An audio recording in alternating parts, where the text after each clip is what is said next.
देखु +2 board exam result आम आसंता 20 तारीख भितर आम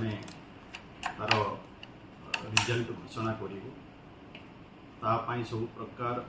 प्रस्तुत सरी प्राय 20 तारीख 12:30 घंटे भितर रिजल्ट प्रकाश पाइब एवं आमर प्राय ए आर्ट्स हो कॉमर्स हो साइंस ये सब स्ट्रीम रे प्राय 4,01,623 जन परीक्षार्थी परीक्षा देते से भाग्य निर्धारण आसंता 20 तारीख रे हम जिते रिजल्ट प्रकाश पाइब से समस्ते अवगत हे पाने जमी सुविधा रिजल्ट पाइपर वेबसाइट माध्यम तार भी प्रस्तुत